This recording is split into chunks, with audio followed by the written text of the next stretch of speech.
children, you know, run-down building, like the broken windows policy from America. If you're in a run-down place, you'll feel more neglected. There is an impact. Of course there's an impact.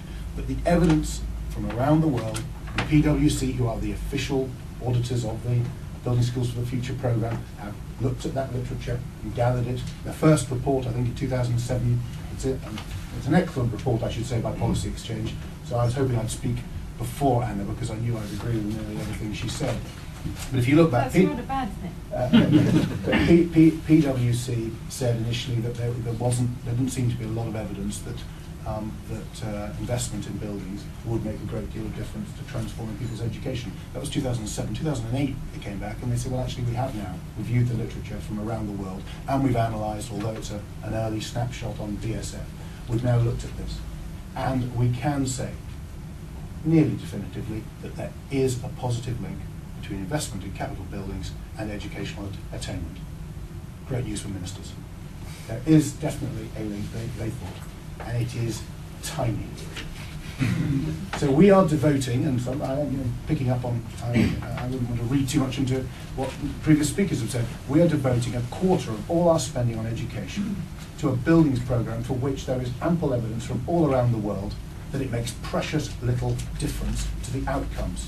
Now, if we were in a position where we had transformed our education, thanks to doubling expenditure over the 12 years of this blessed government, if we'd already transformed education, we were moving up the PISA and TIMSS tables, internationally we were delivering science, maths, English standards, every year there was momentum of improvement, then you could say absolutely, show your commitment to your kids and invest heavily in BSF, let's transform all these schools. When we are failing to do that, when in fact at the end of a period of economic growth, the number of young people 16 to 24, 16 to 19, who are not in education, employment or training, in other words, the people at the bottom of society that Labour promised to transform the opportunities for, when there are more of those in that position now, at the end of that period of growth, than there were when this government came to power. That suggests to me that there has been a gross misallocation of resources into buildings, Ceausescu-esque, vanity project, it seems to me, for ministers looking for totemic issues by which to provide political dividing lines from evil Tories who didn't invest enough in buildings, who wanted to put children in places with buckets in the corner. Well, I feel they've done that all too often for the wrong political motives, and when PwC, their own people, start to tell them there isn't the evidence that it leads to the transformation we desperately need, particularly for those at the bottom in our society, and we continue with these grand projects, we continue to believe that we should be spending all these billions on that while we are failing to transform the support and confidence of teachers in the classroom, that we're making a fundamental error. So I agree with you. I know the Policy Exchange report starts off by saying that how precious the BSF programme is, and I'm perhaps a little more sceptical than that.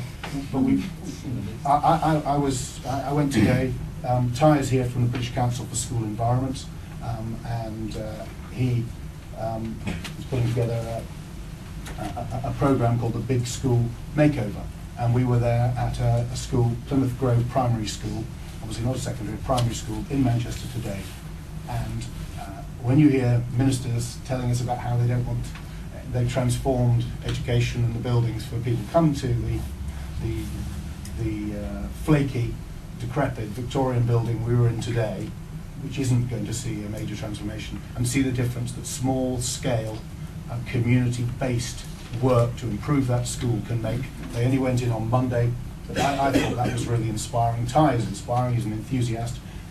It's important that we have the right environment for kids, but we mustn't misallocate resources into buildings when in fact what we need is a transformation of teachers and the support for them. And if we do that, that's what will raise educational standards. That's what will tackle the social disadvantage, which is as prevalent now at the end of 12 years of Labour government as it was when they came in.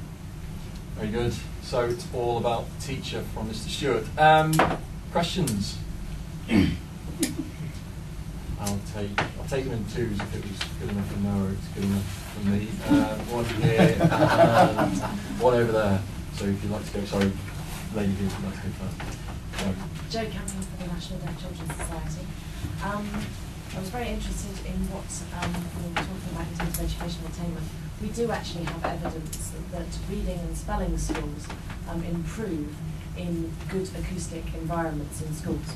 And what we do also have evidence with the Building Schools for the Future programme is failing to build schools that meet government standards on acoustics in the classroom.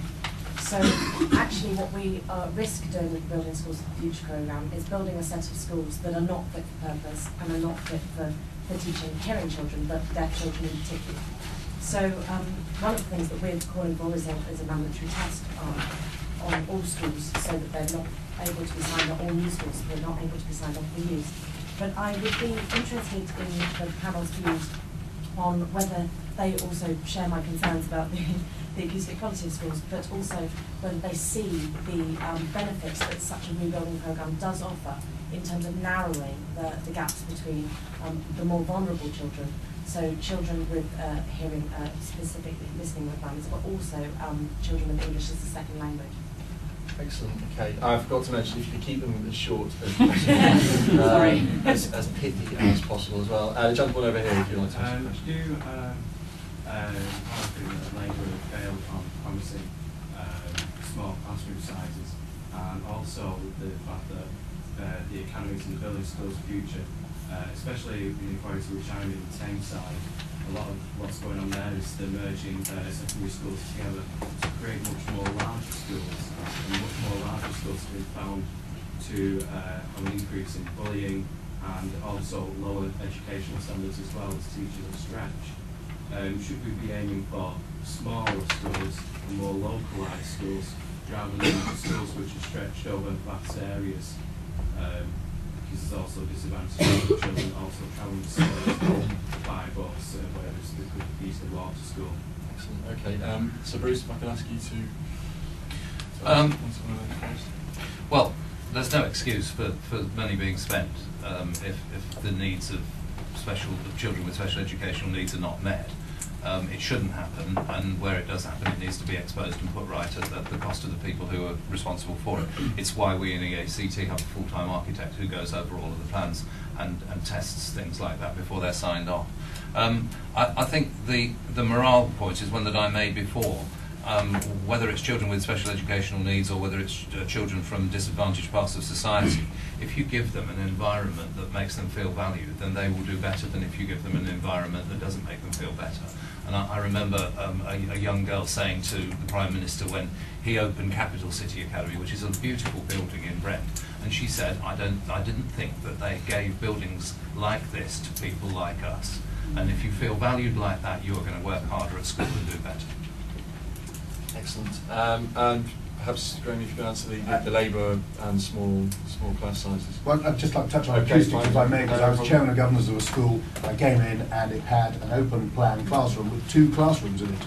And I sat there with the teacher, and I was there for an hour and a bit, and was struggling to concentrate. And I was sitting 4 feet away, and there was another on the other side. So one of the main things I did, which was an insuperable obstacle from the local authority, was to bully them until they finally put a dividing thing through the middle of the room until everyone could listen, and that helped our transformation from a special measures school to a successful one. I think it was one of the things. So I think it's absolutely important. I don't think you need to build a completely new school to do that. I think it needs some common sense action in existing buildings, and you certainly want to make sure you don't build. That's the frightening thing, is they spend all this money on procurement and tests and procedures, and still build a classroom in which anyone you need to be challenged with your hearing, you can struggle to follow. Large schools, I have a sort of personal belief that smaller schools are better, and I sometimes worry about both front benches. Can sometimes talk historically about the need for successful schools to expand.